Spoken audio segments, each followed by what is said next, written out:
Les cuento que en la actividad de hoy vamos a ver toxoplasmosis. ¿Alguna vez escucharon hablar de la toxoplasmosis? ¿A qué les suena? ¿Con qué lo relacionan? Con el embarazo de los gatos, era lo único que sabía antes. Con el embarazo de los gatos. Bien, va por ahí.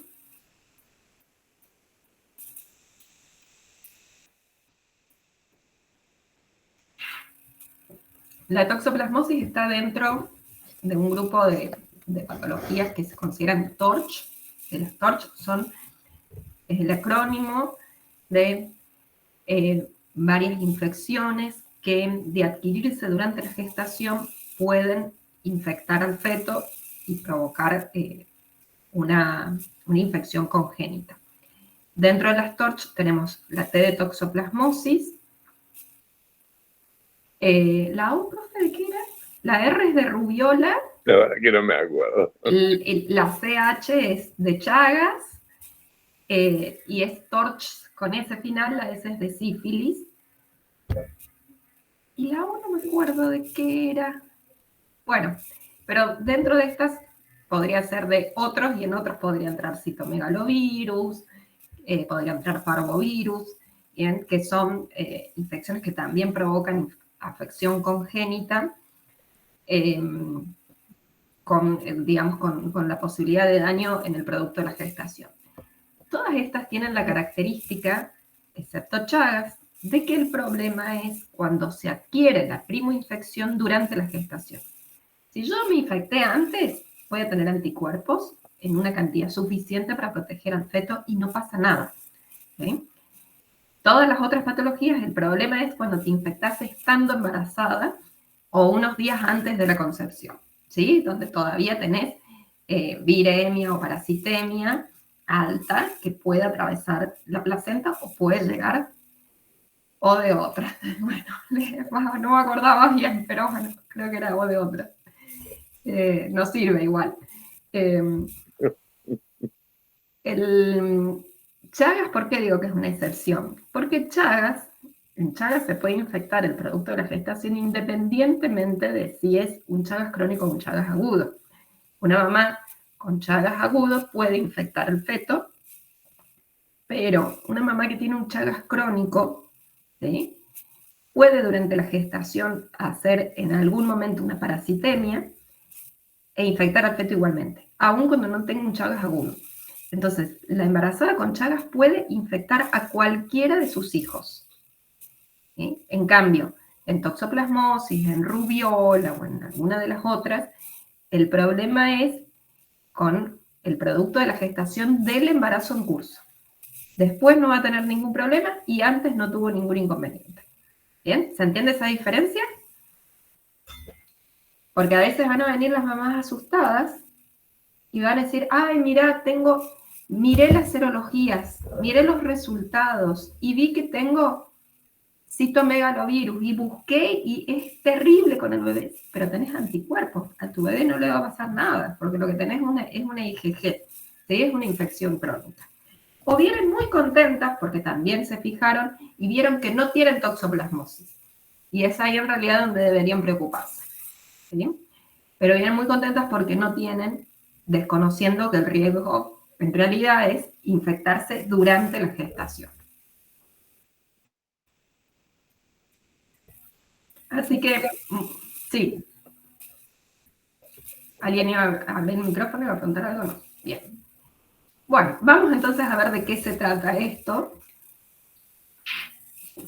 donde el gato tiene una parte importante de la responsabilidad, pero no es el único culpable. Y lo digo a mi pesar porque no me gustan nada los gatos. Pero bueno, hay que ser justos y la verdad es que no tienen la culpa de todo.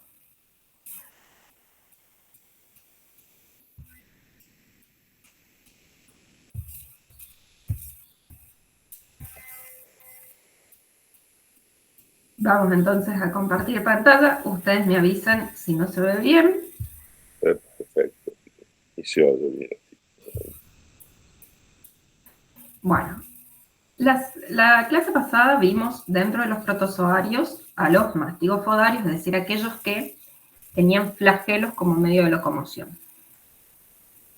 Hoy vamos a ver un grupo diferente de parásitos, que son aquellos que carecen de órganos de locomoción, pero como la naturaleza es sabia y siempre compensa, no les dio medio de locomoción, pero le dio un complejo apical. Y el complejo apical tiene la característica que le permite, es un conjunto compuesto por anillos, conoides, células especializadas, toxonemas, un sistema de microporos y canales, que está en uno de los extremos de la célula de todos los apicomplexas, ¿sí? No solamente de toxoplasma, que lo que hace es sintetizar enzimas líticas que salen por este anillo polar y perforan la célula hospedera para ingresar, para penetrarla e invadirla. Entonces, el factor de patogenicidad más importante que tienen los apicomplexas es un complejo apical. Bien, y es como un superpoder que les da un gran poder una gran capacidad de infectar a las células hospederas, sin romperlas. Imagínense que ustedes tienen una piñata llena de golosinas o una bombucha de carnaval llena de agua y ustedes van a entrar adentro de esa piñata llena de agua y no lo van a romper, ¿sí? Entonces, eso claramente es un superpoder casi mágico que tiene el toxoplasma y que le permite invadir una gran cantidad de células. ¿Quiénes están dentro de este grupo? Bueno, dentro del grupo de los apicomplexas están toxoplasma, isospora. Isospora es el primero que se describe dentro de este grupo. ¿Se acuerdan de isospora? Lo vimos cuando vimos enteroparasitosis. De hecho, el ciclo de toxoplasma primero se dice que es un ciclo isosporiano, porque era igual al de isospora, y después, bueno, se termina de completar el ciclo y se ve que pertenece a un grupo taxonómico particular. Bien, pero dentro de este grupo entonces tenemos Isospora y Cryptosporidium y Blastocitis, los tres producen enteroparasitosis. Plasmodium, ¿sí? Que es uno de los parásitos que más muertes tiene sobre sus espaldas, ¿sí? El agente etiológico del paludismo, lo vamos a ver la semana que viene, y Toxoplasma. ¿Sí? Tiene la característica de ser parasitosis muy extendidas, se comportan en algunos casos como zoonosis, y tienen una gran capacidad infectiva. Tienen una reproducción particular y compleja, ¿sí? Donde se reproducen siempre dentro de la célula, por eso se llaman eucoccidios, ¿sí? Y tienen una reproducción sexuada y una reproducción asexuada. La reproducción asexuada inicial es con esquizogonia, ¿sí? Hasta ahora todos los protozoarios que vimos se reproducían por división binaria. Célula original, partía de citoplasma, partía de núcleo, mitad para cada uno, listo. Era una división sencilla. Bueno, la reproducción de las apicomplexas es bien compleja. Tiene una fase inicial, que es la esquizogonia, que es una reproducción sin intercambio de material genético, por lo tanto se considera asexuada, donde la célula original, que es el esporozoito, ¿sí? El esporozoito divide su núcleo y divide su citoplasma en 8 porciones. Como si tuvieran una pizza que parten en 8 porciones. Bueno, estos se llaman esquizontes. ¿Sí? Entonces se forman de un trofozoito inicial, se forman 8 esquizontes. Estos esquizontes convierten después en merozoitos, ya reciben el nombre de merozoitos. ¿Sí? Los merozoitos son el producto de la esquizogonia. ¿Sí? Entonces estos merozoitos tienen 3 caminos. Algunos son fagocitados por el sistema retículo endotelial y son eliminados. Otros colonizan una célula hospedera, otra célula vecina, y repiten el ciclo de esquizogonia. Y otros se diferencian en micro y macrogametos, que son las células sexuales. Los micro y macrogametos, micro y macrogametocito y micro macrogameto después, son las células sexuales primero inmaduras y después maduras. La formación de células gametales, cuando estas se unen, se produce la gametogonia, que es la fusión de las células gametales. Y se rodean las células gametales de una cápsula que recibe el nombre de ooquiste. Entonces, el ooquiste es el cigoto que se forma por la fusión de las células gametales, recubierta por una cápsula. Una vez que está formado, este proceso se llama gametogonia. Involucra la formación de las células gametales y la fusión para formación del cigoto. Una vez que se forma el cigoto,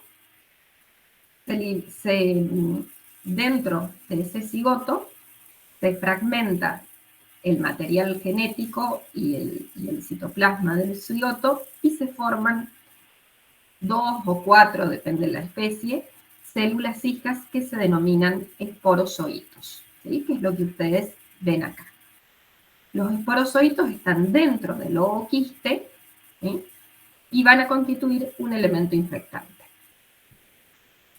Vamos a repasar. ¿Ustedes se acuerdan que nosotros cuando hablábamos de protozoarios, hablábamos de que podían tener una forma quística o una forma de trofozoito? Que la forma de trofozoito era la forma vital y el quiste era la forma de resistencia. Acá seguimos hablando de lo mismo. Lo que pasa es que según de dónde provienen, es el nombre que tienen. Pero los esporozoitos, trofozoitos, esquizontes, merozoitos, son todos trofozoitos. Tienen un nombre, una denominación diferente para hacer referencia a cuál es su origen. ¿Sí? Es como que todos se llamen María, pero tengan distinto apellido. ¿Bien? El esporozoito es el resultado de la esporogonia. ¿Bien? Por lo tanto, está dentro del ooquiste. Pero bueno, es un trofozoito. Después llevan adelante la esquizogonia. Y el resultado de la esquizogonia son esquizontes o merozoitos. ¿Sí? Se denominan así. Pero bueno, son todos trofozoitos. Y el ooquiste es una forma de resistencia también, cuyo origen es la gametogonia y esporogonia. Bien, a diferencia del quiste, que se forma por división binaria, el ooquiste se forma por reproducción sexual. Entonces se lo diferencia de esa manera, se diferencia la nomenclatura de esa manera. Bien, ¿por qué digo esto? Porque si ustedes en un examen me dicen que el toxoplasma, que la giardia tiene un ooquiste, es como que me digan que el perro puso un huevo. ¿Bien? O sea, no es ay, me equivoqué una letra. Es una diferencia conceptual importante. ¿Bien? Por eso hago esta salvedad. ¿Sí? Porque no es todo lo mismo. Bien, entonces, ¿cómo es la reproducción? Primero es una esquizogonia, que es una forma de reproducción asexuada, con división múltiple, donde la célula original se fragmenta en 8 células hijas, que pueden ser fagocitadas por el sistema inmune, pueden invadir una nueva célula y replicar la esquizogonia, o pueden diferenciarse en células gametales, que se van a funcionar formando un ooquiste, que es el cigoto con una cápsula, ¿sí? Y después, dentro del cigoto, va a ocurrir la esporogonia, que es la formación de los esporozoitos en el interior del ooquiste. Primero forman esporoblastos y después forman esporozoitos. ¿Bien? ¿Me siguen hasta acá? Sí, profe. Bien. Vamos entonces. Ya teniendo claro cómo es la reproducción, vamos a ver la patología en particular. Este cuadro que yo les dejé acá no es de toxoplasma, sino de otro apicomplexa, que me pareció de todos los sitios que encontré el que estaba más claro, por eso se los puse. Bien, para explicar cómo es el ciclo reproductivo, pero no es exactamente igual al de toxoplasma. De todos modos, las fases son las mismas, esquizogonia, gametogonia, esporogonia, que es lo que me interesa que ustedes sepan. Bueno, ¿qué es entonces la toxoplasmosis? Lo primero que tenemos que saber de toxo es que es la enfermedad más difundida entre los transmisibles. Tiene más de 300 hospedadores. Es una zoonosis por excelencia y tiene muchísimos hospedadores afectados. El agente etiológico es Toxoplasma gondii, que es este protozoario endocelular obligado, solo va a estar dentro de la célula hospedera, y tiene la capacidad de parasitar todas las células nucleadas del organismo. Es decir, que solo se salvan los glóbulos rojos. A los otros los parasita a todos. ¿Y qué implica esto? ¿Puede parasitar sistema nervioso central? Sí. ¿Puede parasitar los riñones? Sí. ¿Los ganglios? También. ¿La retina? Pues claro. ¿El bebé? Sí. Bien, o sea, todas las células del organismo pueden estar parasitadas. Y no solamente que pueden estar parasitadas todas las células del organismo, sino que tienen más de 300 hospedadores. Es decir, que es muy fácil contagiarse. Ya vamos a ver cómo podemos adquirir la toxoplasmosis. Como es una parasitosis donde tenemos una fase de reproducción sexuada, que es la gametogonia y esporogonia, y una fase de reproducción asexuada, que es la esquizogonia, vamos a tener un hospedador definitivo y un hospedador intermediario. El hospedador definitivo va a ser aquel que aloje la fase sexuada de la reproducción, que en este caso es el felino. ¿Sí? Nosotros hablamos del gato porque es el felino doméstico, ¿sí? Nadie tiene un jaguarete de mascota, ¿bien? No deberíamos tener un jaguarete de mascota. Tienen puma y cuando están un poquito más grandes no saben qué hacer. Bueno, no son mascotas. Y por otro lado, tenemos hospedadores intermediarios que son distintas especies de mamíferos, ¿bien? Principalmente mamíferos, ¿no? Y también algunas aves. Esta variedad de hospedadores le da la capacidad de distribuirse a nivel universal. Y es además una de las enfermedades de transmisión alimentaria más importantes que tenemos. ¿Por qué? Porque generalmente la adquirimos por vía digestiva, comiendo algún alimento que está parasitado, que proviene de un animal que estuvo parasitado o también de algún vegetal. Ahí vamos a ver cómo es. Bien, entonces, ¿cómo es este de toxoplasma? Ya vimos que tiene un complejo apical, que está en el extremo de la célula, tiene una forma de media luna o de arco, ¿sí? De ahí su nombre de toxo, que proviene de taxón, que significa arco, y plasma, que significa célula, ¿bien? Y Gondii hace referencia al roedor donde fue descrito por primera vez. Los trofocitos son pequeños, miden 4 o 8 micras. Ya sabemos que carecen de órganos de locomoción. No es que no se mueven, ¿sí? Sino que tienen contracciones de su membrana que le permiten cierta movilidad. Bien, pero no tienen un flagelo para ir y venir a todos lados. Y bueno, presentan este complejo apical del cual ya hemos hablado.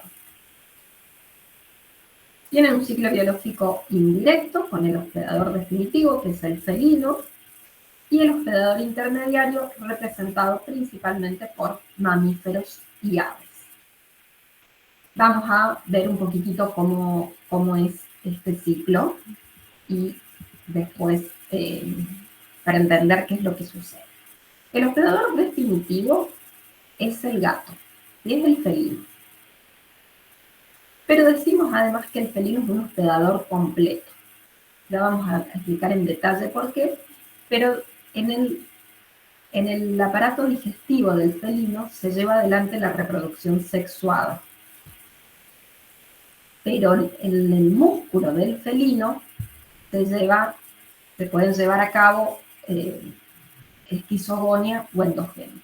Es decir, fuera del aparato digestivo, el parásito puede invadir otras células también y hacer otro tipo de reproducción. Pero es en el único hospedador donde se produce gametogonia y esporogonia. Bien, entonces a nivel digestivo, el felino va a producir las células gametales y va a formar el ooquiste que va a ser eliminado con las heces. El ooquiste, este ooquiste va a ser eliminado con las heces del gato. Pero este ooquiste no es infectante al momento que sale del organismo. Necesita por lo menos 48 horas en un medio externo con una buena humedad y con una linda temperatura para completar la esquizogonia. Perdón, para completar la esporogonia. Porque esto es lo que pasa. Lo que sale en la materia fecal es el cigoto, ¿sí? Apenas formado. Pero el proceso de esporogonia, donde se forman los esporoblastos primeros y los esporozoitos después, se completa en el medio externo, es decir, en el medio ambiente. Y lleva más o menos 48 horas. Entonces, esta parte del ciclo se hace fuera del intestino del gato en el medio ambiente. Y eso es fundamental tenerlo claro, porque las heces del gato, apenas salen del organismo del gato, no son infectantes. Van a ser infectantes 48 horas después. Entonces, si yo tengo un gato y tengo la precaución de recolectar las heces y descartarlas adecuadamente en el momento de que salen del organismo o un ratito después, no vamos a correr ningún riesgo teniendo un gato de mascota. Ahora, si el gato defeca en el patio o viene el gato del vecino y anda a saber hace cuánto que están, bueno, esas heces sí son un riesgo, ¿sí? Pero no necesariamente son un riesgo las heces del gato que tenemos controlado, domesticado, que tiene su cajita sanitaria, que mantenemos limpia, que recolectamos las heces 2 o 3 veces por día. Entonces ese gato no es el problema. El problema es el gato que anda suelto por la vida, ¿sí? El gato que es un alma libre. Ese es el problema.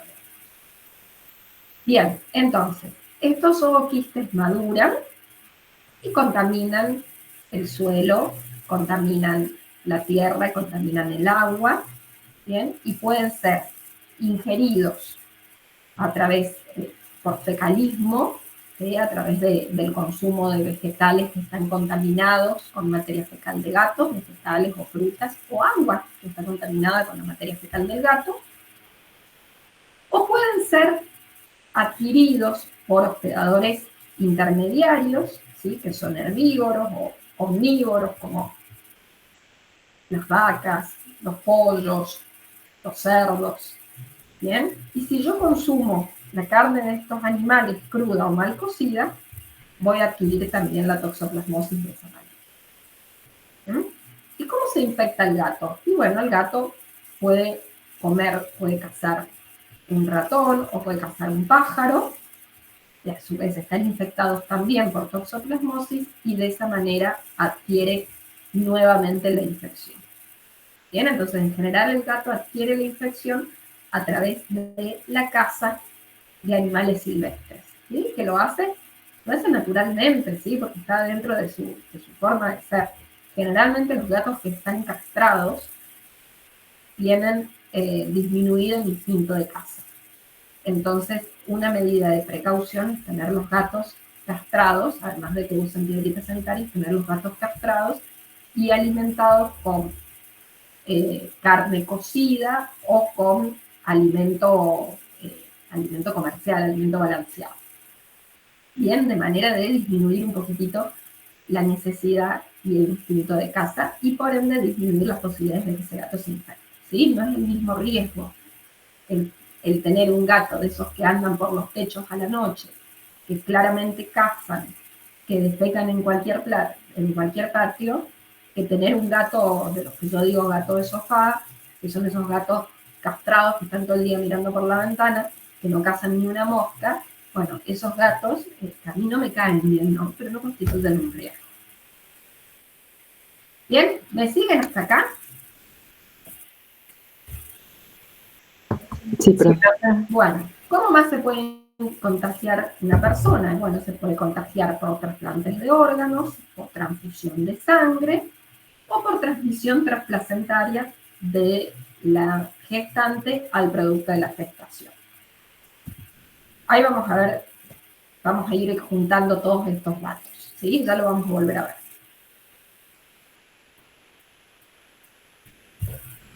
En el momento que nos infectamos, nosotros somos hospedadores intermediarios, como estamos dentro del grupo de los mamíferos, por lo tanto somos hospedadores intermediarios.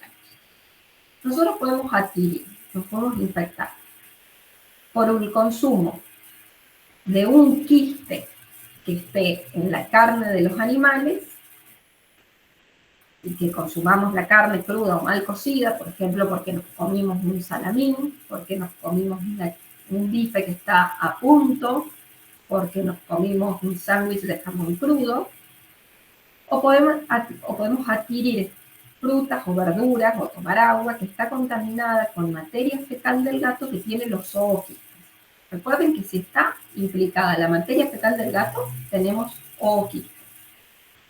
Ambos ingresan por vía digestiva, ¿sí? En un caso es el quiste, en el caso del fecalismo es el ooquiste, y en el caso del carnivorismo, que es cuando yo como la carne que está infectada, tiene en su interior quistes. Esperemos que no rayas. Una vez que yo ingiero el alimento que está contaminado, ya sea con ooquistes o con quistes, en su interior tienen topozoitos o esporozoitos, llámenlo como quieran, son esporozoitos que van a hacer un proceso de reproducción acelerada. Bien, en el hospedador intermediario se reproducen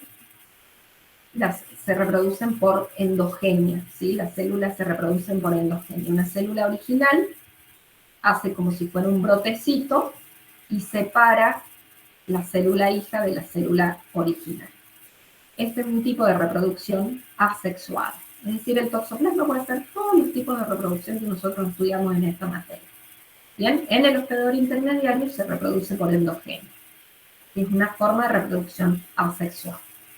En la primera etapa, cuando apenas ingresa al organismo en la fase aguda de la infección, el toxoplasma lo único que quiere es ganar la mayor cantidad de células posible, es decir, infectar la mayor cantidad de células. Entonces se reproduce rápidamente. Invade alguna célula huésped, se reproduce por endogenia, rompe la célula hospedera e infecta, deja en libertad las células hijas e infecta las células vecinas. Y esto se reproduce, esta forma de reproducción se repite de manera rápida y persistente durante el primer tiempo de la infección. Como son trofozoitos de reproducción acelerada, ¿sí? Se denominan taquizoitos, taqui de rápido, ¿sí? Recuerden taquicardia, taquipnea, taqui es rápido. Entonces, como se reproducen rápidamente, se denominan taquizoitos. Y la célula que está parasitada forma un pseudoquiste, ¿sí? O roseta también le dicen algunos, pero un pseudoquiste, porque la pared del quiste no es propia, sino que está constituida por las células hospederas, ¿sí? O sea, la pared de ese pseudoquiste no es de síntesis propia del parásito, sino que es prestada por la célula huésped. Ya imagínense que ustedes están recién recibidos y quieren completar su especialidad y quieren hacer un fellow y quieren irse de viaje. Entonces tienen como muchos objetivos, ¿sí? Tal vez no sea el momento en el que se van a comprar la casa. Entonces, ¿qué hacen? Alquilan la célula huésped, ¿sí? Pero eso es un pseudoquiste. La pared no es propia, es prestada. ¿Bien? Entonces, el pseudoquiste es la época donde el toxoplasma alquila. ¿Qué es lo que sucede?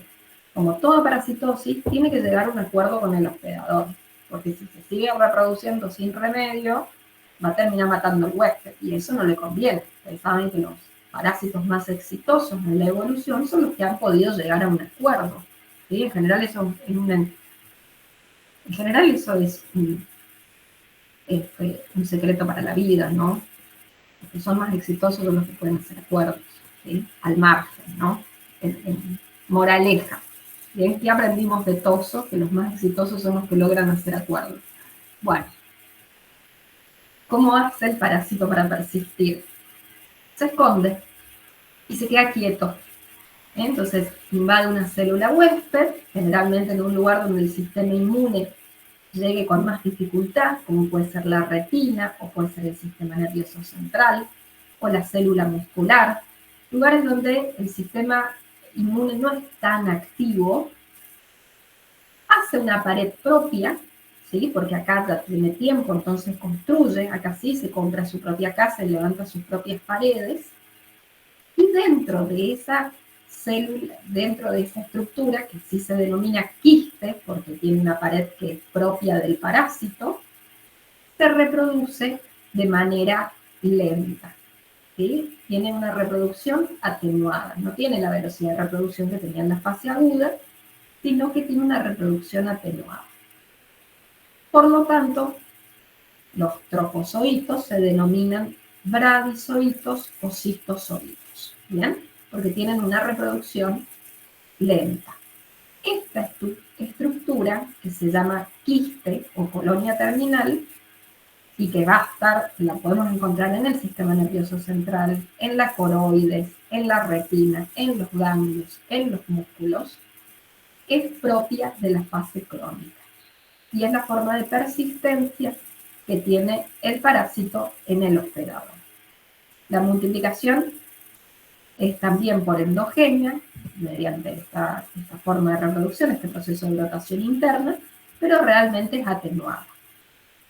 ¿Qué ventajas tiene el quiste? Primero, asegura la persistencia del parásito. Segundo, pasa desapercibido ante el sistema inmune. Tercero, tienen una resistencia extraordinaria, ¿bien? A la temperatura, a la desecación, a los fármacos. Ningún fármaco penetra dentro del quiste, ¿sí? Ningún antiparasitario penetra dentro del quiste. Yo lo puedo inactivar con la cocción, sí, pero con la cocción prolongada. Necesitas 40 minutos de 80 grados, ¿sí? No es que cocinas un bife vuelta y ya está. ¿Bien? Entonces, es una estructura que asegura la persistencia del parásito. ¿Y qué es lo que va a pasar? ¿Sí? Recuerden que estos quistes están en el sistema nervioso central, en la retina, en los ganglios, en los músculos, de todos los hospedadores intermediarios. Entonces van a estar en el sistema nervioso central, en la retina del músculo del ser humano, pero también van a estar en el músculo del ganado, del pollo, de la vaca, del cerdo. ¿Bien? Entonces, cuando yo como la carne de alguno de estos animales y la como cruda o mal cocida porque me comí un chacinado o porque comí la carne a punto, ¿sí? Vuelta y vuelta, que todavía en el medio está rojito, si la carne tiene un quiste, ese quiste va a estar activo. Y cuando yo lo ingiera, el quiste se va a romper. Cuando llegue al aparato digestivo, el ácido del estómago va a lesionar la membrana y los trofozoitos van a quedar libres para invadir nuevas células. ¿Bien? Entonces yo voy a tener una infección o una reinfección por vía digestiva por un mecanismo de carnivorismo. ¿Bien? ¿Se entendió hasta acá? ¿Entienden de dónde viene el quiste que tienen los animales y que yo puedo consumir? Sí, profe. Bien. Ahora, otro escenario. ¿Qué pasa con este quiste que está en el sistema nervioso central o en la retina? Del hospedador, por ejemplo, del hospedador humano. También está en el gato, también está en la vaca, en el cerdo, pero ahí no me importa. Bien, pero pongamos que esté en el ser humano. Si el paciente es un hospedador inmunocompetente, no pasa nada, ¿sí? Porque vamos a tener ahí la caminera circulando, entonces el quiste va a estar tranquilo y no se va a reactivar. Ahora, si por algún motivo baja el control del sistema inmune, porque el paciente se infectó con HIV y no hace el tratamiento y está en un periodo SIDA, porque es un paciente oncológico, porque es un trasplantado reciente, entonces está con tratamiento inmunosupresor. Bueno, cualquiera de esas eventualidades donde el paciente tenga una inmunodepresión severa, el control inmune va a disminuir y este quiste se va a reactivar. Bien, este parásito va a decir, che, no hay nadie controlando, salgamos. Y entonces va a hacer una reactivación, se va a romper el quiste y estos parásitos van a invadir las células vecinas y va a haber una reactivación de la enfermedad. Bien, que eso es muy importante cuando los pacientes son inmunosuprimidos y tenemos quistes en la retina o en el sistema nervioso central. Ya vamos a ver qué clínica nos da.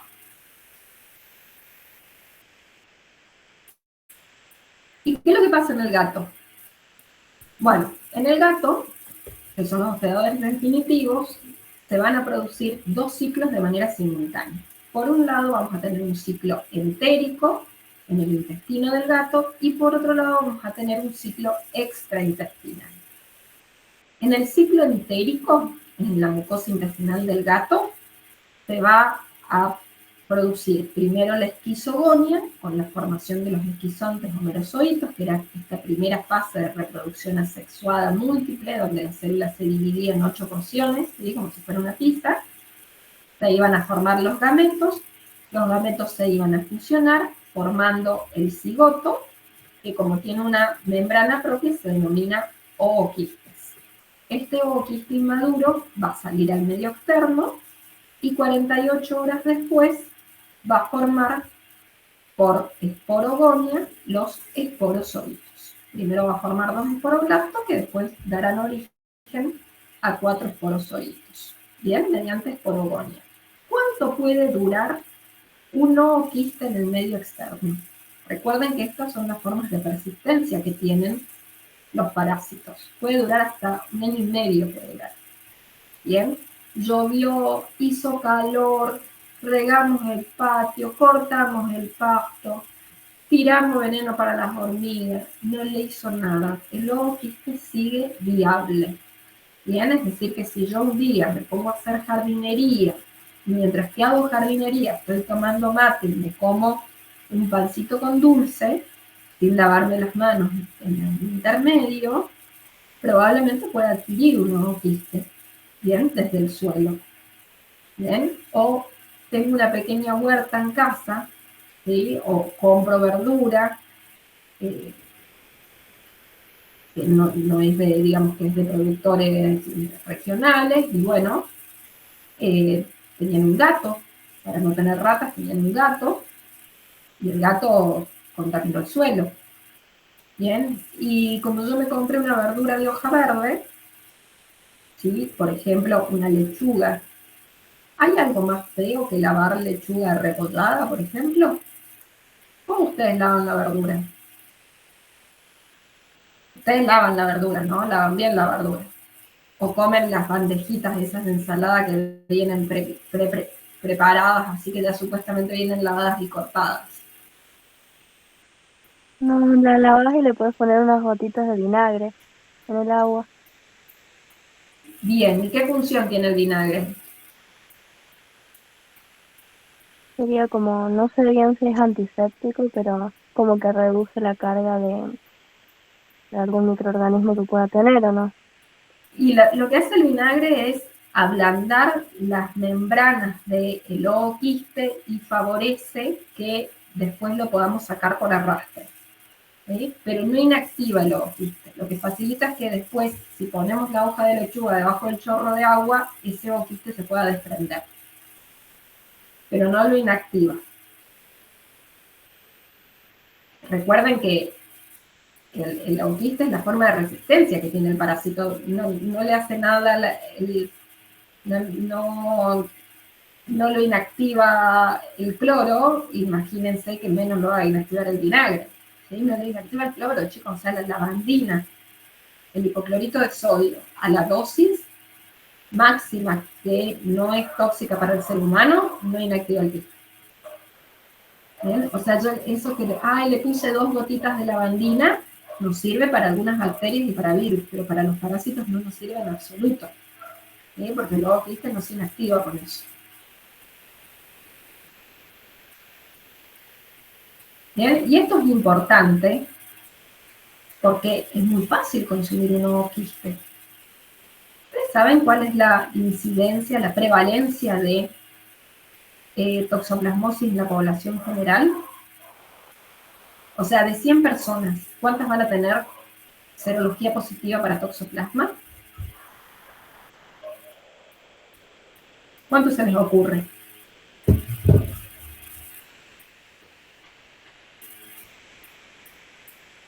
Un poco más de la mitad.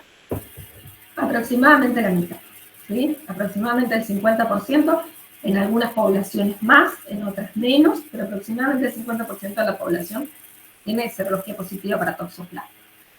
Bien, y esto es crítico porque, por esto, ¿no?, que hablábamos hace un rato, por el riesgo de adquirir la infección durante la gestación.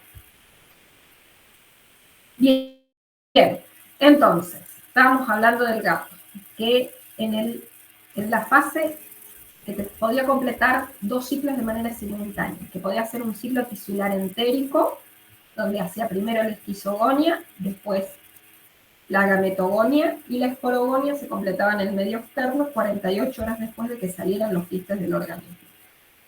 De manera paralela y al mismo tiempo, se produce un ciclo extraintestinal, semejante al que ocurre en el hospedador intermediario.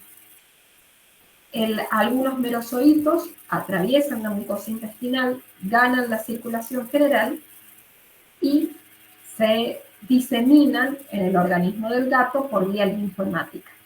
Invaden todas las células, colonizan todas las células y se reproducen por endogenia, ¿sí? Igual que en el hospedador intermediario. Bien, entonces el gato es un hospedador completo.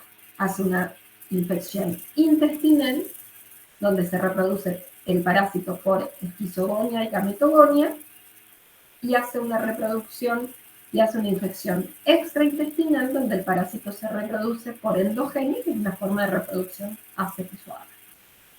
Bien, ¿se entiende hasta acá cómo se reproduce y de dónde viene el quiste y el ovoquiste? Sí, profe. Muy bien. Bueno, vamos a repasar entonces las formas que tenemos de infectarnos, ¿sí? ¿Cuáles son las formas de diseminación del toxoplasma? Recuerden que el agente etiológico es el toxoplasma gondii, pero el elemento infectante, la forma del toxoplasma que va a resultar infectante, va a depender de la vía y el mecanismo de infección. El elemento infectante es el estadio del parásito que resulta infectante por determinada vía y mecanismo.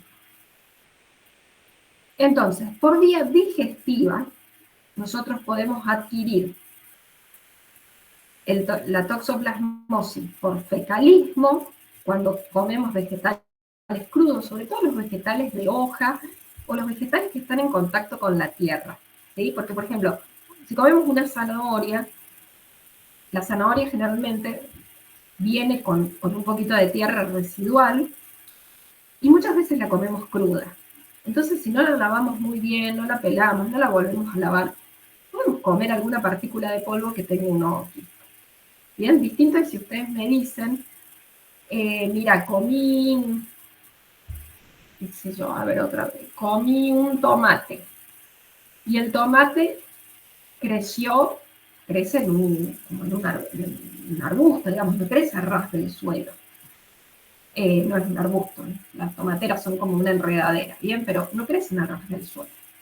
O me comí un zapallo, ¿sí? Que el zapallo lo pelás y lo hervís no sé cuánto tiempo. Bueno, esa verdura no tiene tanto riesgo, pero el riesgo principal es la verdura que crece bajo tierra o al ras del suelo, que viene generalmente con tierra, o que consumimos crudas, ¿sí? Por ejemplo, las hojas verdes. Las hojas verdes son doblemente peligrosas, porque generalmente las consumimos crudas y porque generalmente no las lavamos bien.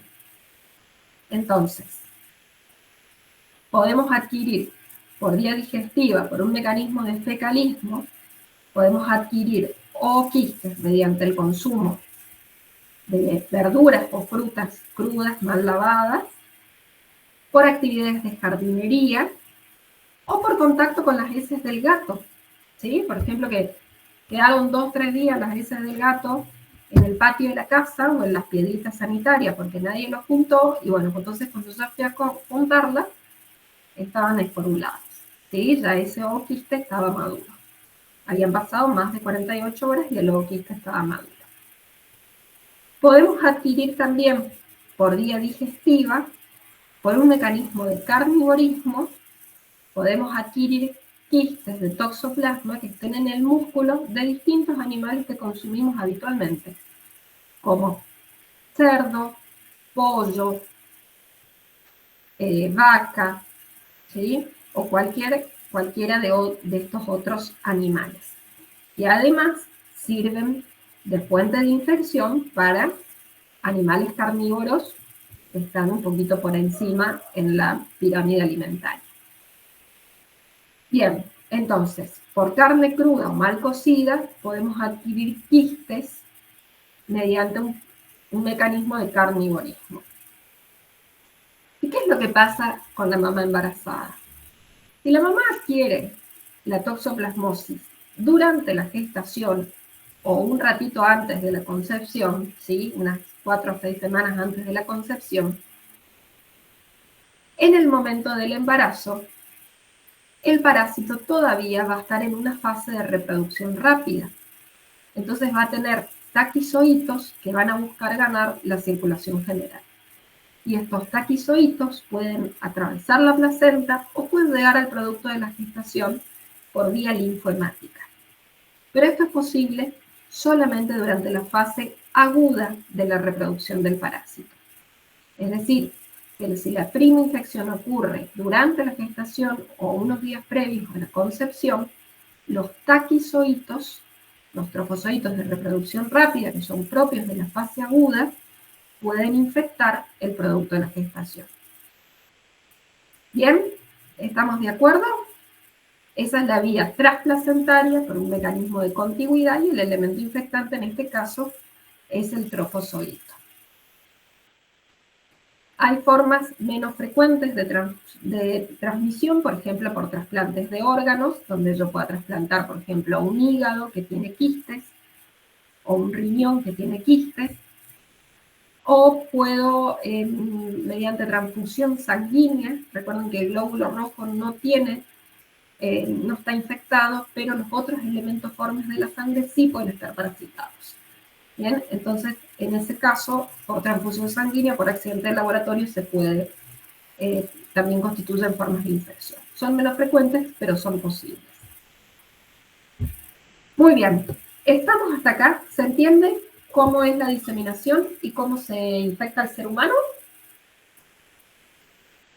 Sí, creo que Bueno, seguimos entonces.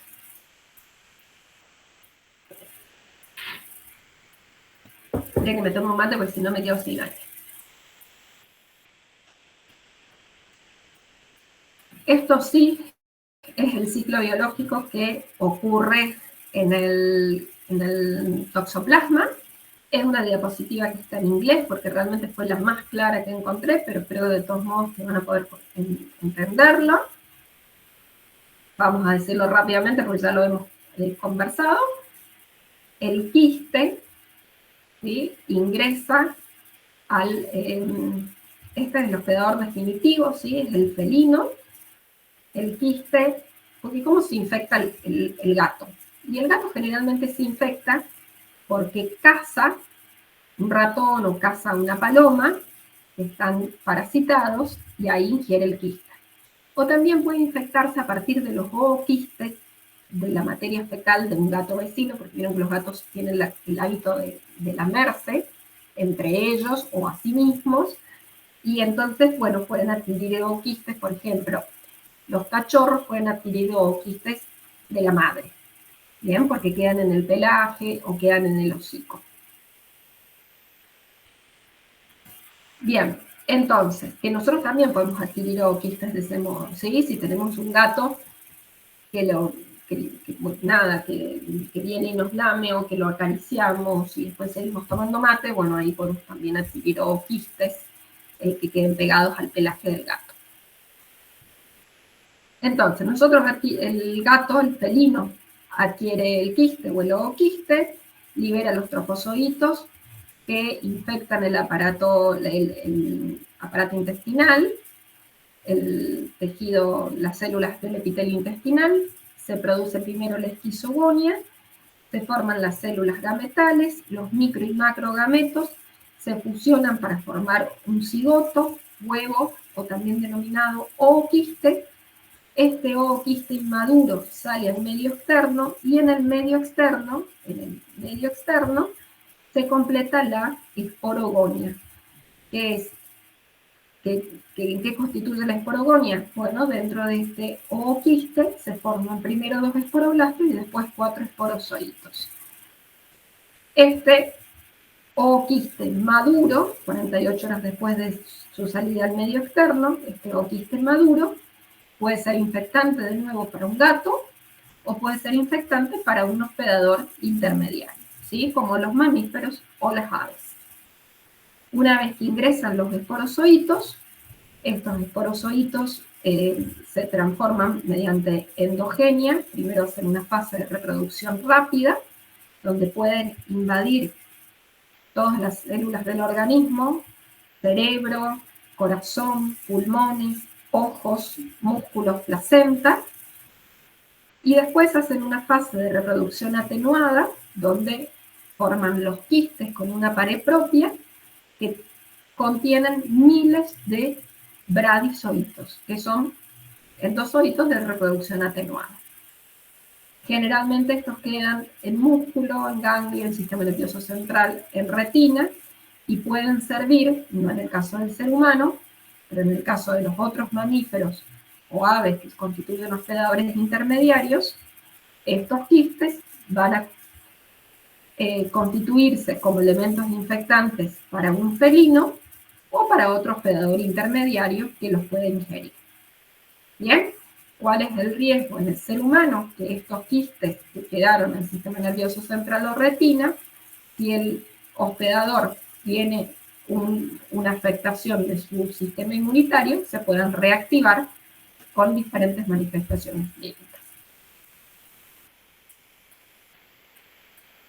Entonces, ahora vamos a las manifestaciones clínicas, ¿sí? Ya sabemos cómo nos infectamos, ya entendimos cómo es la fisiopatogenia, qué es lo que pasa con el ciclo biológico y dónde vamos a encontrar esos quistes y esos ooquistes.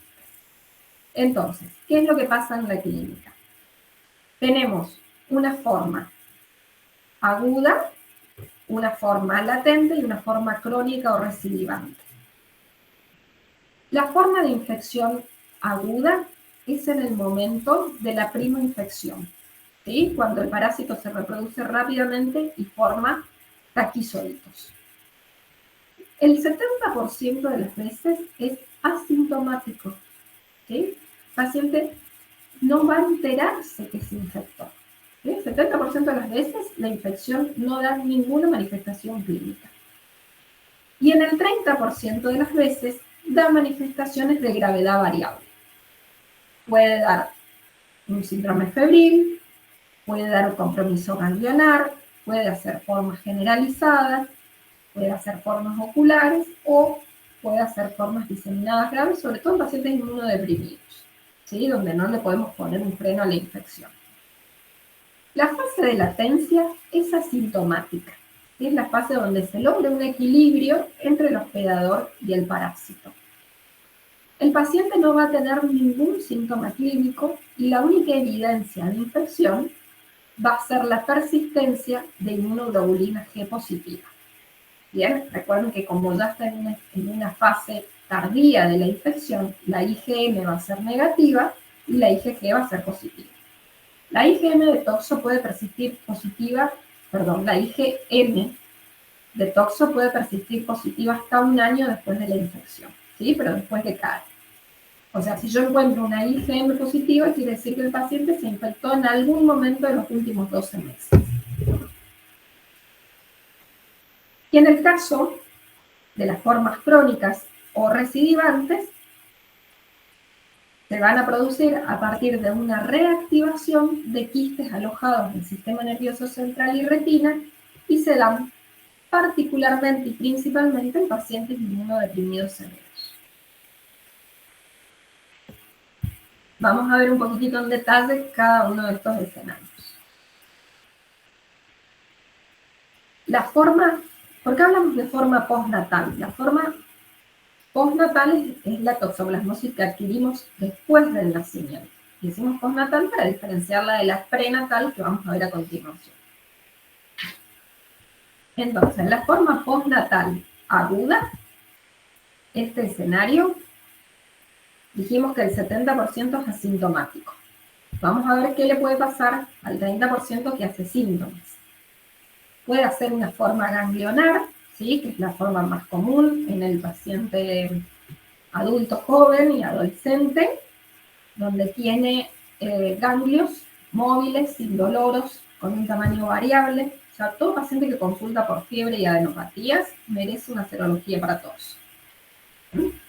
Puede hacer forma generalizada, con fiebre, malestar general, un exantema maculopapular, que se va a extender por todo el cuerpo, respetando palma y planta, palma de las manos y planta de los pies, ¿sí? Que es el principal diferencial con la sífilis secundaria.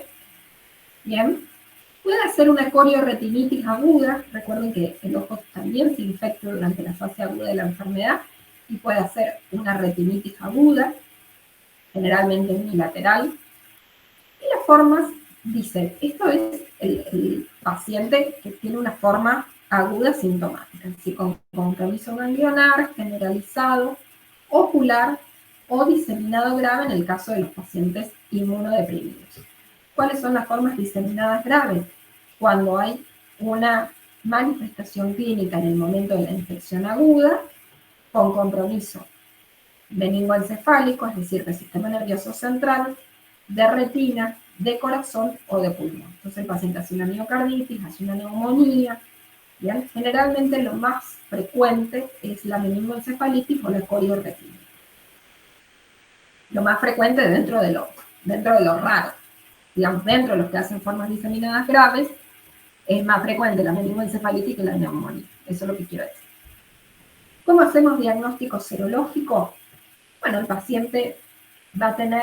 Acá el diagnóstico generalmente se hace por métodos indirectos, ¿sí? Porque imagínense que si hacemos por métodos directos, yo tendría que hacer una biopsia de ganglio o una biopsia del sistema nervioso central, que son tomas de muestras muy complejas, ¿sí? No digo que no se hacen, porque en algunos casos se hacen, pero no es lo usual, ¿sí? Porque tal vez puedo llegar al mismo diagnóstico por métodos serológicos que son más rápidos y menos invasivos, entonces generalmente se elige esa vía. Además, recuerden que el parásito no se cultiva. Entonces, cuando yo tomo la muestra, tengo que hacer PCR, ¿sí? Tengo que buscar material genético o tengo que hacer anatomía patológica. Pero tengo que tener la suerte que en esa porción de biopsia enganche un quiste, porque si no, no voy a ver nada. ¿Sí? Si justo no enganché un quiste en ese mordisco que tomé con la biopsia, voy a informar como negativo un paciente que en realidad está infectado. Bien, entonces, ¿qué es lo que hacemos? Bueno, generalmente tomamos muestras serológicas y hacemos un par serológico de inmunoglobulina G y inmunoglobulina M. En el caso de la afección aguda, la inmunoglobulina M va a ser positiva. Y la inmunoglobulina G también va a ser positiva, con la diferencia que la G va a persistir toda la vida del paciente y la M va a persistir durante un año. ¿Qué pasa si yo tengo IgG positiva, IgM positiva y necesito determinar hace cuánto que está infectado este paciente? Porque, por ejemplo, es una paciente embarazada y yo quiero saber si este IgM es positiva. Por ejemplo, tengo una embarazada en el primer trimestre, una embarazada que tiene el primer control de embarazo, está embarazada de 6 semanas y tiene una IgM positiva. Pero ¿se acuerdan que yo les dije que la IgM positiva podía durar como un año? Entonces yo quiero saber si esta IgM positiva es de hace 10 meses atrás o si es de hace 20 días atrás. ¿Sí? Yo quiero saber, porque la señora me dice, mira, yo leí que la toxoplasmosis puede ser muy grave para el bebé. Entonces, quiero saber cuál es el riesgo para el bebé. Quiero saber cuál es la posibilidad de que el embarazo tenga alguna complicación. Entonces, si la paciente se infectó hace un año, si bien tiene una IgM positiva, probablemente esa sea una IgM residual y tenga la cantidad suficiente de inmunoglobulina G para proteger al feto.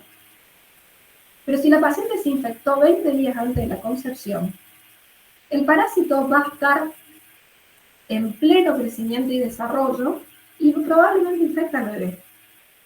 Voy a tener una IgM nueva y una IgG que va a ser insuficiente para proteger al producto de la gestación. Entonces, en un escenario donde el bebé tiene altísimo riesgo de infección, con todas las complicaciones posibles. Bien, pero entienden que es un escenario crítico en la embarazada. La embarazada es el único caso donde yo tengo que diferenciar si esto es una infección reciente o una infección pasada. ¿Y cómo diferencio si la IgM sigue siendo positiva durante un año? Bueno, para eso se utiliza algo que se llama test de avidez. El test de avidez mide la fuerza de la unión entre el antígeno y el anticuerpo. Si la fuerza de la unión es laxa, ¿sí? Si la unión es apenitas se juntan, es una infección reciente.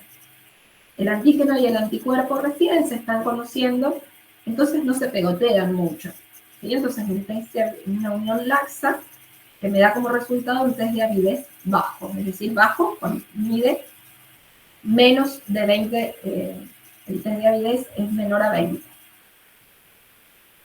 Ahora, si el antígeno y el anticuerpo se conocen desde hace mucho tiempo, desde hace 12 meses, la fuerza de unión entre el antígeno y el anticuerpo es fuerte.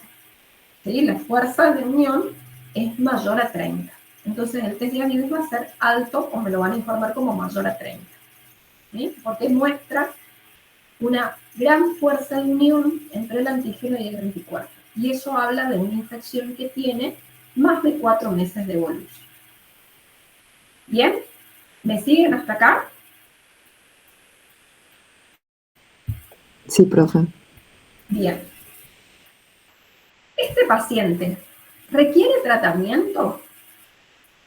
Esto no es necesario que ustedes sepan. El tratamiento se hace con espiramicina o con trimetoprim sulfamethoxazol. No hace falta que ustedes sepan el nombre del fármaco, ni mucho menos la posología de tratamiento, pero sí es importante que tengan el concepto de qué paciente se trata y qué paciente no. ¿Por qué? Porque es el paciente, si el paciente tiene criterio de tratamiento, es una urgencia infectológica. Y ustedes le tienen que proporcionar el tratamiento o lo tienen que derivar con urgencia dentro de las próximas 72 horas a un centro con infectología que lo pueda recibir. ¿Bien? O se tienen que comunicar con su infectólogo amigo y decirle, che, mira, tengo este paciente, decime qué le doy. Bien, pero es un paciente que requiere tratamiento urgente, con riesgo de, por riesgo grave. Y el otro paciente es un paciente que no tiene criterio de tratamiento y que probablemente esté muy angustiado, que te diga, bueno, ¿y ahora qué hacemos? Y la respuesta es nada. No hace falta hacer nada. Hay que esperar. Tu organismo es competente y lo va a resolver. Bien, entonces, ¿qué paciente tiene indicación de tratamiento? En primer lugar, la embarazada. La embarazada siempre tiene criterio de tratamiento. La embarazada con una toxoplasmosis aguda tiene criterio de tratamiento para prevenir la infección del feto. Tiene criterio de tratamiento independientemente de la gravedad del cuadro de presentación, todo paciente inmunosuprimido. ¿Sí? Es un paciente trasplantado que tiene una infección, tiene una IgM positiva, tiene criterio de tratamiento. Y todo paciente que haga una forma grave de presentación, por ejemplo, con compromiso ocular o con compromiso del sistema nervioso central. Si el paciente viene porque tiene 2 ganglios, ¿le tengo que dar tratamiento? No, esperalo, expectalo, controlalo, pero no requiere tratamiento. Bien, el paciente viene porque de casualidad le hicieron un análisis de sangre y tiene una IgM positiva. ¿Requiere tratamiento? No, no hay que hacer nada. Esperar, tranquilizar al paciente y no hace falta que tome medicación, porque su sistema inmune es competente y lo va a resolver. Entonces, el criterio de tratamiento en la forma aguda es la paciente embarazada, el paciente inmunodeprimido o el que tiene una forma de presentación grave con compromiso de un órgano noble. ¿Sí? Porque si vos no tratás la retinitis, el paciente va a quedar ciego. Si no tratás la infección del sistema nervioso central, el paciente se va a morir. Entonces, en ese caso, sí le damos tratamiento. Esto que ven acá es una retinitis por toxoplasma, ¿sí? La afección de la retina por toxoplasma. ¿Cuál es el peligro de esto? Miren la inflamación que tiene, que después cuando cura, deja una cicatriz. Y esta cicatriz tironea el globo ocular, puede causar un desprendimiento de retina y puede causar una alteración en la visión, parcial o total, en función de dónde esté ubicado. Entonces, el compromiso ocular tiene riesgo de ceguera para el paciente. Bueno, hasta acá vimos las formas agudas. Las formas latentes, dijimos que no tenían manifestaciones clínicas. No tienen criterio de tratamiento, excepto que el paciente sea inmunosuprimido. ¿Sí? Si el paciente es inmunodeprimido, por ejemplo, un paciente con VIH con menos de 200 CD4, si bien no tiene manifestaciones clínicas, puede requerir profilaxis para evitar que la enfermedad progrese de una forma recidivante. ¿Sí? Que algún quiste se rompa y haga alguna recidiva, alguna manifestación de afección crónica. Entonces, la forma latente no tiene síntomas clínicos, solamente tiene serología positiva. Serología positiva tiene IgG positiva, pero IgM negativa. Y no tiene criterio de tratamiento, pero sí tiene criterio de profilaxis en el paciente inmunosuprimido. ¿Cuál es la diferencia entre el tratamiento y la profilaxis? El tratamiento se toma cada 8 horas todos los días y la profilaxis se toma una vez al día, 3 veces por semana. ¿Sí? Mucho más fácil. Y en las formas crónicas o recidivantes, ¿qué pasa? Y bueno, se van a reactivar esos quistes que quedaron guardados desde la fase aguda. ¿Dónde se habían guardado los quistes? En el músculo, en los ganglios, en la retina, en el sistema nervioso central. El quiste que quedó guardado en el músculo no me interesa. El quiste que quedó guardado en el ganglio no me interesa. No van a dar manifestaciones clínicas significativas. Ahora, el quiste que quedó guardado en el ojo, en la retina, se puede reactivar y dar una corioretinitis. ¿Sí? Ese sí me importa. Y el quiste que quedó guardado en el sistema nervioso central, mírenlo acá. ¿Sí? Así se ve.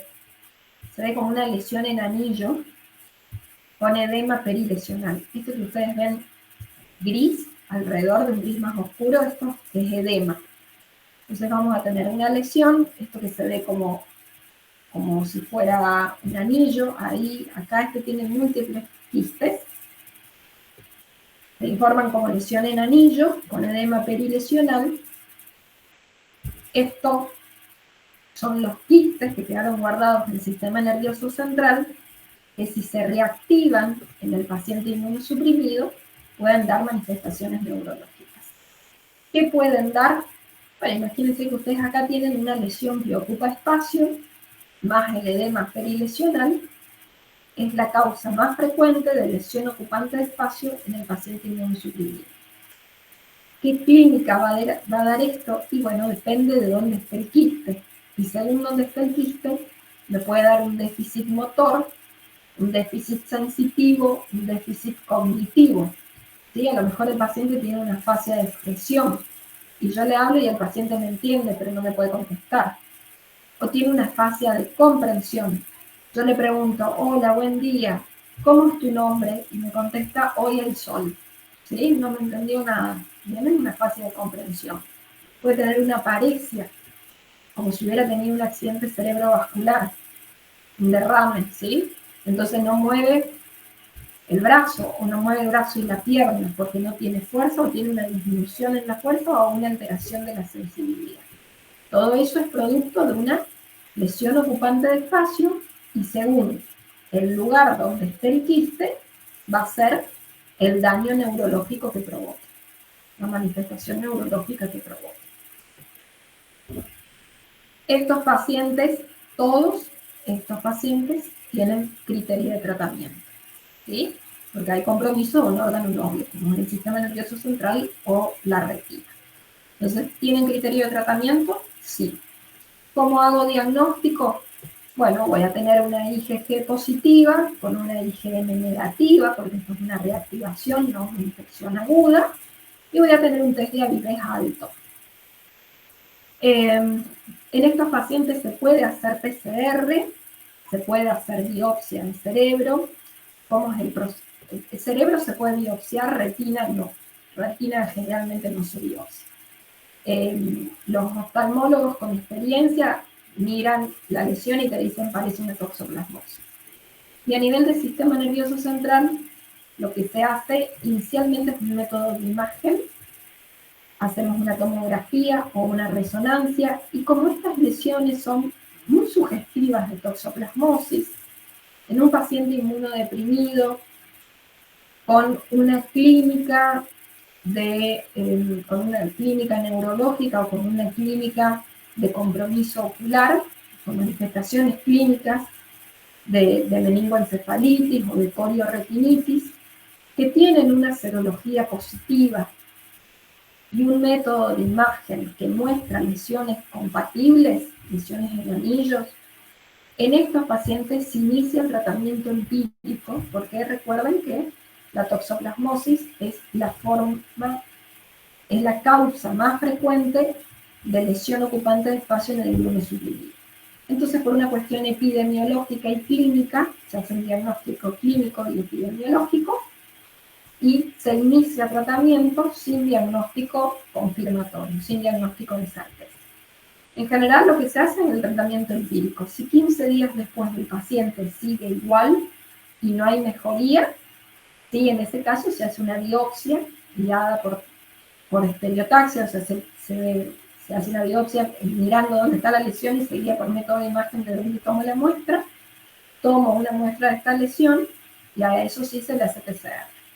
Porque bueno, si bien la toxoplasmosis es la causa más frecuente, también puede tener esta lesión puede tener otras etiologías. Dentro de las que nosotros vimos, ¿cuáles pueden dar una lesión cerebral? Dentro de las patologías que nosotros vimos, ¿cuáles pueden dar una lesión cerebral en el paciente inmunodeprimido?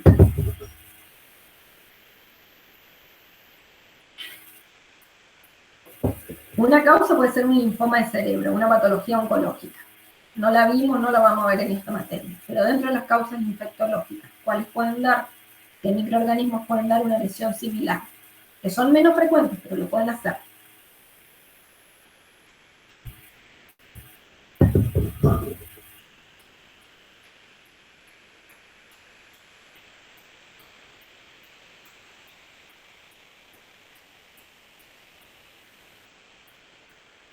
Les voy a dar una pista. Uno era un hongo, otro era un protozoario, otro es una bacteria.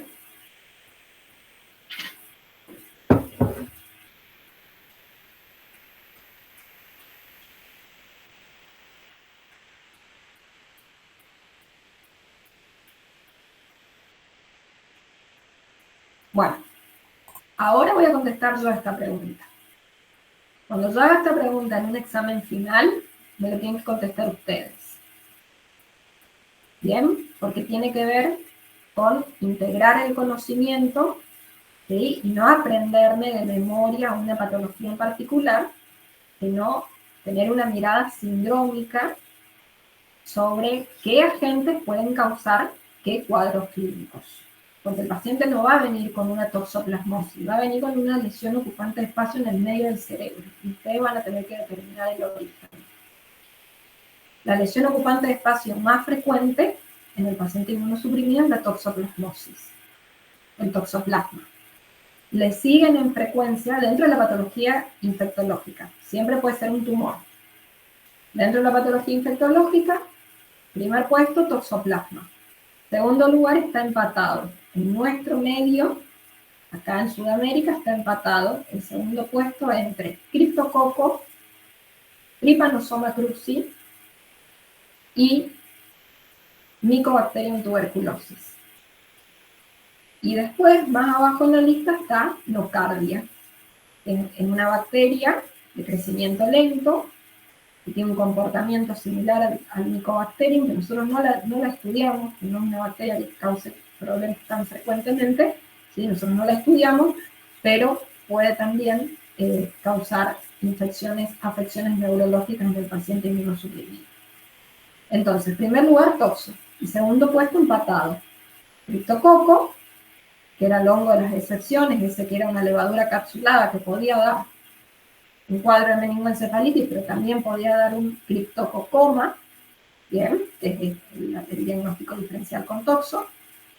Puede ser un chagoma, ¿sí? Que es un granuloma de Trypanosoma cruzi en el medio del cerebro, o puede ser un Mycobacterium tuberculosis, un tuberculoma, ¿sí? Que como ustedes saben, el Mycobacterium puede desparramarse por todo el organismo y puede hacer lesión en cualquier sitio. Bien, ¿estamos de acuerdo? ¿Le van a dar tratamiento a este paciente?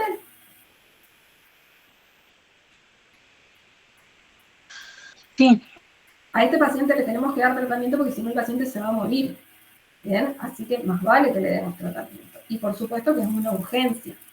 No lo podemos decir, bueno, saca turno con el oftalmólogo, saca turno con el infectólogo y lo vemos de acá a 15 días, porque de acá a 15 días el paciente va a tener una lesión que lo va a dejar ciego.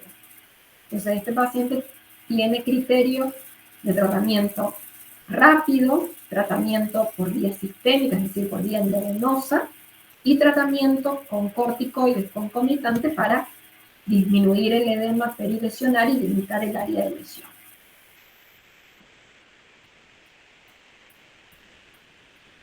Bien, esto es todo lo que le puede pasar al paciente que adquiere la infección después de la gestación. Pero también tenemos el paciente que adquiere la infección durante su vida prenatal. ¿Qué es lo que sucede? La toxoplasmosis que la mamá adquiere durante la gestación, puede el toxoplasma, el trofozoito, infectar el feto. Y lo puede infectar en cualquier momento de la gestación, en el primer trimestre, en el segundo trimestre o en el último trimestre. Cuanto antes sea la infección, más grave va a ser la sintomatología. Cuanto más tardía sea la infección, la sintomatología va a ser menos importante, pero las chances de infección son más altas. ¿Sí? Entonces, en el primer trimestre es menos frecuente que se infecte, pero la infección es más grave. Y en el último trimestre, la infección es más severa, las chances de infección son más altas, pero las manifestaciones clínicas son más leves, digamos entre comillas leves. ¿Sí? Ahí vamos a ver qué manifestaciones clínicas tiene. Pero siempre constituye un riesgo la primoinfección durante la gestación o previo a la concepción, en los 2 meses previos a la concepción. Si la paciente tiene una infección latente, es decir, no tiene manifestaciones clínicas, tiene IgG positiva, IgM negativa, esa serología habla de una infección de más de 1 año de evolución y no constituye ningún riesgo para el bebé, porque la cantidad de inmunoglobulina G que hay circulante va a proteger el feto. ¿Sí? Va a proteger al feto de una reactivación y va a proteger al feto de una reinfección. Entonces el bebé está protegido. El problema es cuando la infección es reciente, porque todavía tenemos trofozoitos dando vuelta en sangre en vez de que estén guardados todos en su quiste. ¿Qué es lo que puede pasar? Durante el primer trimestre de gestación, él llega por vía linfohemática y tiene un compromiso severo del producto de la gestación, incluso pudiendo comprometer la viabilidad del feto. ¿Sí? Es una causa de aborto en el primer trimestre, de aborto espontáneo en el primer trimestre. En el segundo trimestre ya está formada la placenta, entonces la infección se hace a través de la placenta, sobre todo si la placenta tiene algún daño estructural, y se produce un cuadro que se conoce como tétrada de Sabin, porque es quien primero lo describe, y que está constituido por una alteración en el diámetro de la cabeza, que puede ser en más o en menos, puede ser macrocefalia o microcefalia, puede dar retinocoroiditis, o sea, una retinitis a nivel de la retina, de la coroide, puede dar calcificaciones cerebrales, ¿sí? Que estos quistes se calcifiquen, ¿sí? Y eso le va a provocar, va a tener una calcificación en medio del cerebro, eso va a tener un daño neurológico residual, o puede tener trastornos neurológicos según el lugar donde estén los quistes, que pueden ser un retraso en la maduración cognitiva, puede haber un déficit motor o sensitivo, puede haber déficit auditivo, pueden ser niños que tengan alteración de la audición, puede tener convulsiones. ¿Bien? Y si la infección se produce durante el tercer trimestre, tenemos alguna de estas 4 posibilidades. O una retinocoroiditis aislada, un déficit intelectual leve, aislado como única manifestación, una asociación entre estos 2 síntomas, o sea, retinocoroiditis y déficit intelectual, o un cuarto escenario, que sean niños que nacen aparentemente sin ninguna secuela, sin ningún daño, ¿sí? Porque no todos los niños se infectan, no todos los bebés se infectan, ¿sí? Aproximadamente el 30% se van a infectar, pero el 70% van a ser bien, ¿sí? No va a tener ningún daño, ¿bien?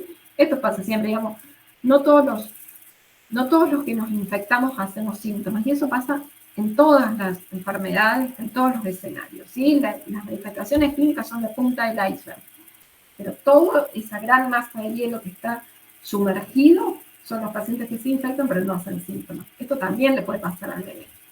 Es decir, no todos los bebés se van a infectar y no todos los bebés que se infecten van a hacer síntomas, pero los que hacen síntomas graves.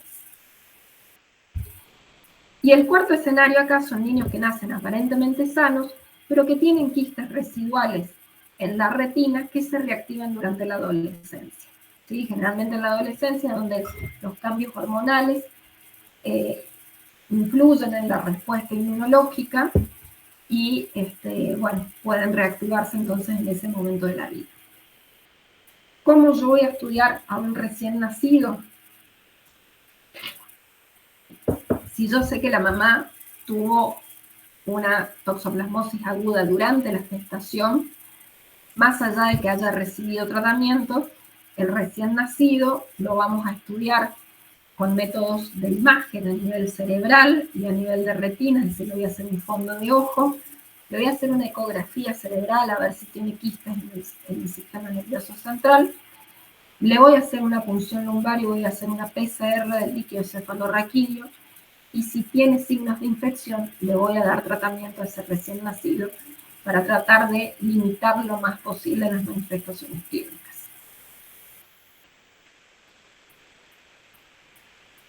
¿Cómo hacemos métodos diagnósticos? ¿Sí? En el paciente, en la fase postnatal, esto ya lo hablamos un poquitito, usamos métodos complementarios como electroencefalograma, resonancia o tomografía de cerebro en los adultos y ecografía cerebral en los niños. Y recuerden que en los recién nacidos, hasta los 6 meses de edad, persisten abiertas las fontanelas, y entonces con esa ventana ósea, la fontanela nos sirve como ventana ósea donde podemos poner el transductor ecográfico y observar el sistema nervioso central sin necesidad de tomografía. A todos le hacemos fondo de ojo y una radiografía o una tomografía de tórax en una clínica del paciente. Recuerden que los métodos complementarios no son diagnósticos, ¿sí? Nos pueden dar una sospecha, nos pueden dar hacer un diagnóstico presuntivo, pero no son diagnóstico etiológico o confirmado. Diagnóstico confirmado solamente se hace por métodos directos, lo cual es muy difícil en la toxoplasmosis porque estamos hablando de hacer una biopsia de cerebro, o hacer técnicas de PCR o sonda genética. Sí se hacen diagnósticos por métodos indirectos mediante el dosaje de anticuerpos. Test de avidez vamos a usar exclusivamente en la embarazada, que es en quien más nos interesa determinar el tiempo de infección, ¿sí? Para poder transmitirle la tranquilidad a la paciente de que, a pesar de que tiene una IgM, esto ya es una infección crónica porque tiene un test de avidez alto, ¿sí? Si el test de avidez alto habla de más de 4 meses de infección y habla de una cantidad de IgG suficiente para proteger al feto. En cambio, si yo tengo una IgG, si yo tengo un test de avidez bajo, habla de una infección reciente con alto riesgo de infección para el producto de la gestación. Por supuesto que esa paciente tiene que recibir tratamiento, ¿no? Eso además está diciendo. Bien. ¿Se entendió lo del test de avidez? Esto igual ustedes lo van a volver a ver en el práctico con los profes, pero ¿se entendieron cuáles son los escenarios? Sí, profe. Bien. ¿Cómo vamos a hacer profilaxis? Y esto es un punto fundamental. ¿Por qué? Porque, ¿qué es lo que ustedes tienen que saber de toxo? Ustedes tienen que poder diferenciar una toxoplasmosis aguda de una crónica. Tienen que poder determinar qué paciente tiene urgencia de tratamiento, ya sea porque tiene afectación de órgano blanco, como retina o sistema nervioso central, porque es un inmunodeprimido o porque es una embarazada. Y tenemos que saber en quiénes tenemos que evitar la infección, en quiénes tenemos que hacer profilaxis para que no se infecten durante un periodo crítico. Y los pacientes donde tenemos que concentrar todos nuestros esfuerzos de prevención son los pacientes inmunosuprimidos, que tienen serología negativa, y las pacientes embarazadas, que tienen serología negativa. Entonces, esa paciente que vino a la consulta muy asustada porque tenía una IgG positiva para citomegalovirus, pero contenta porque tenía una IgG negativa para toxo, es justamente la paciente que está en riesgo. Porque esa IgG positiva para citomegalovirus habla de una infección crónica que no le va a hacer nada al bebé, pero el riesgo real que tiene es de adquirir toxoplasmosis durante el embarazo. Entonces, ¿qué le vamos a decir a esta paciente? Y acá tenemos que pensar en cuáles son las vías de transmisión. Entonces le vamos a decir, vos te podés contagiar toxoplasmosis comiéndote un sándwich, ¿sí? Comiéndote un lomito un viernes a la noche, o comiéndote un asado el domingo al mediodía. Entonces, ¿qué medidas de precaución tenés que tomar? Por un lado, pensando en el mecanismo de carnivorismo, le tenemos que decir, tenés que comer la carne bien cocida, es decir, esta carne que ustedes ven acá en la foto, microbiológicamente está cruda, ¿sí? Porque está roja y jugosa. La carne, para estar bien cocida, tiene que tener un color uniforme y no tiene que tener jugos. ¿Bien? Eso es lo único que garantiza la cocción correcta, que haya alcanzado los 80 grados durante más de 40 minutos. Entonces, el bife que está rojo al medio es un riesgo extremo para la salud que no debe correr una embarazada. Y lo otro es que no puede comer chacinados. ¿Le puedo comer un salamito en la picada? No. ¿Un sándwich de jamón crudo? No. ¿Un poquito de bondiola? No.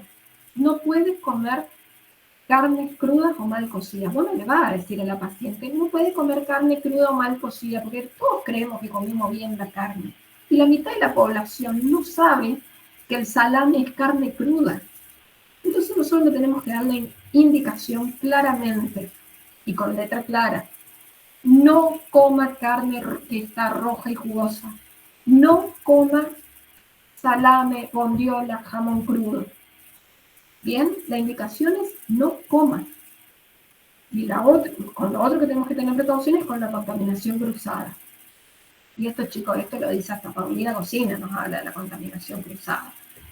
Si vos tenés una tabla y un cuchillo con el que cortaste la carne para hacer el guiso, o para hacer la carne al horno, no podés usar la misma tabla y el mismo cuchillo para cortar la verdura de la ensalada, porque quedaron los quistes en el cuchillo. Bien, entonces tenemos que tener una tabla para verduras y una tabla para carnes, y un cuchillo para verduras y un cuchillo para carne. Y no estamos hablando de una gran inversión, estamos hablando de 2 tablas y 2 cuchillos.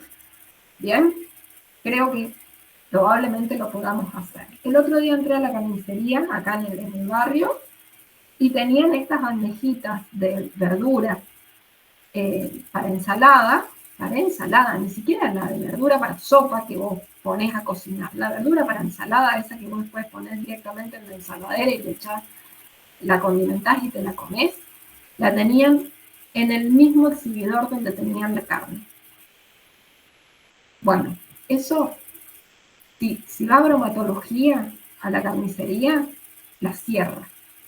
Por supuesto que le dije, mira, esa verdura ahí no puede estar, porque constituye un riesgo muy grave para la salud. Si esa ensalada la come una embarazada, el bebé nace con toxoplasmosis. ¿Sí? Entonces, no podemos tener. ¿Dónde vamos a guardar la carne en la heladera? La vamos a guardar en un tupper cerrado, lejos de las verduras crudas. ¿Sí? No que vengo a la carnicería y pongo la bolsa dentro de la heladera y si filtra y cae sobre el cajón de verdura no pasa nada. No, eso constituye un riesgo muy grave para la salud. Bien, entonces la carne cruda no puede estar en contacto con el resto de los alimentos. Y si yo manipulo carne cruda, después tengo que higienizar los elementos y lavarme las manos antes de ocuparme de las verduras o de otro tipo de alimentos. ¿Cómo puedo prevenir la infección por fecalismo? Fecalismo, todo lo que yo adquiero por contacto con el ooquiste del gato. El ooquiste estaba en la materia fecal del gato y podía llegar a los alimentos o al agua. Entonces, 2 escenarios. Por un lado, con el gato. El gato, si voy a tener un gato, tengo que tenerlo de manera responsable. El gato tiene que estar desparasitado cada 6 meses, porque recuerden que para el gato esto es una infección intestinal, o sea, el gato tiene que estar desparasitado cada 6 meses. Tiene que tener la vacuna contra la rabia, que es anual, que no tiene nada que ver con toxo, pero también la tiene que tener.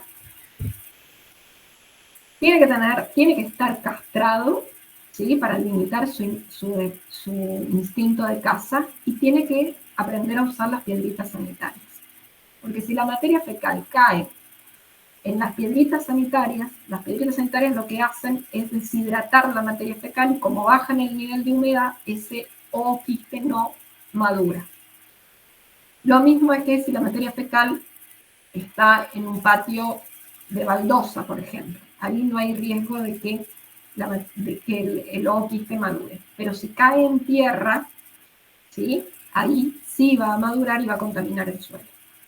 Bien, entonces tiene que aprender a usar piedritas sanitarias y tengo que mantener el cajón sanitario limpio, entonces limpiar por lo menos 1 vez al día, idealmente 2, o cada vez que esté sucio. Y tengo que evitar, o sea, está bien, tenés un gato, le haces alguna caricia, le haces algún mimo, después te lavas las manos, pero el gato no puede estar sobre la mesada de la cocina. ¿Bien? No puede estar sentado en la almohada donde vos dormís. Porque si tiene ooquistes, los vas a tomar contacto y te vas a infectar. ¿Bien? Entonces, estoy embarazada y tengo toxoplasmosis negativa. ¿Me tengo que deshacer del gato? Y no necesariamente, pero sí tengo que tener esta serie de cuidados. Y por supuesto que si no tengo mascota, no es momento de tenerla. Los mismos cuidados al realizar tareas de jardinería. Los tengo que hacer con guantes. Idealmente la paciente embarazada o el paciente inmunodeprimido tiene que evitar las tareas de jardinería Pero bueno, si las lleva adelante, las tiene que hacer con guantes y después lavarse correctamente las manos y higienizarse las uñas.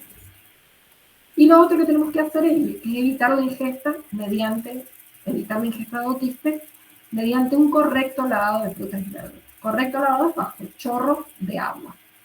Dice el dicho: lávelo, pélelo, cocínelo o olvídelo. ¿Cuál es la indicación que le tenemos que dar a la embarazada o al inmunosuprimido? Que la verdura y la fruta que consuma tiene que estar lavada, pelada, cocida. Si no puede estar lavada, pelada y cocida, olvídela. ¿Bien? ¿Me puedo comer una ensalada de hojas verdes? No. ¿Querés comer hojas verdes? Comete una tarta de acelga bien cocida. ¿Bien? Pero no puedes comerte una ensalada de lechuga con rúcula. ¿Bien? No estando embarazada. Con serología negativa, por supuesto. ¿Bien? ¿Me puedo comer una empanada árabe? ¿Sí? Que la carne molida se cocina los 10 minutos que uso en que se queme la masa. No, porque esa carne, si bien probablemente tenga un color como si estuviera cocida, microbiológicamente está cruda, porque no tiene una temperatura suficiente que elimine el quiste. ¿Bien? Entonces eso tampoco puedes comer. ¿Puedo comer quipe? No, no puedes comer quipe. No te va a pasar nada por no comer lechuga 9 meses. ¿Bien? Entonces no lo comas. La indicación para el paciente tiene que ser clara. No comas. Nadie lava bien la verdura de hoja verde. Y no hay ningún problema con eso si no estás en un momento crítico como es el embarazo. Pero tener un niño con una lesión neurológica secuelar es un precio muy alto de pagar por una ensalada de rúcula con queso, ¿no? No da. Bueno, entonces la indicación a la gestante tiene que ser no consuma. Y esto me interesa, perdón que sea así como muy taxativa, pero me interesa que esto quede claro, chicos, porque la mitad de las embarazadas llegan al tercer trimestre de gestación sin una sola serología. Y eso es una mala praxis médica, eso es un error del sistema de salud. Entonces la embarazada tiene que estar testeada en todos los trimestres para toxoplasmosis y para sífilis, porque el riesgo de infección es alto y la secuela para el bebé es grave. Y tiene que tener por lo menos una serología para Chagas durante la gestación y por lo menos 2 serologías para HIV y hepatitis en el primer y tercer trimestre. ¿Sí? Tenemos que proteger el producto de la gestación. ¿Bien? Y recuerden que en nuestro país es legal la interrupción voluntaria del embarazo. Nos ha pasado de tener gestantes que en el primer trimestre se dan cuenta de que tienen una infección de transmisión congénita con riesgo potencial para el bebé. Y bueno, nos ha pasado de tener gestantes que dicen, ante el riesgo de la posibilidad de que mi bebé no nazca sano, yo prefiero interrumpir el embarazo. Entonces, bueno, es importante que las gestantes cuenten con toda la información para tomar las decisiones. ¿Sí? Esto lo hago sin juicio de valor de si está bien o está mal, o de qué haría uno, o de qué sé yo qué. Yo les cuento lo que les pasa en la clínica diaria de que viene gestante y me dice, mira, tengo una serología positiva para toxoplasmosis. No con toxoplasmosis, pero sí nos ha pasado con citomegalovirus en más de una oportunidad de que hacen infección aguda en el primer trimestre y bueno, toman otras decisiones con la gestación. ¿Bien? Pero entonces es importante que nosotros le podamos transmitir a la gestante la información necesaria para prevenir la infección o transmitirle la tranquilidad de que tiene una IgG positiva, de que tiene una infección crónica y de que su bebé no le va a pasar absolutamente nada. Bien, eso también es importante, transmitirle tranquilidad a la embarazada de que si tiene una infección crónica, el bebé está protegido y no va a pasar nada. Bien, estamos entonces de acuerdo con las medidas de profilaxis. Sí, profe. Muy bien. Bueno, preguntas, comentarios, dudas.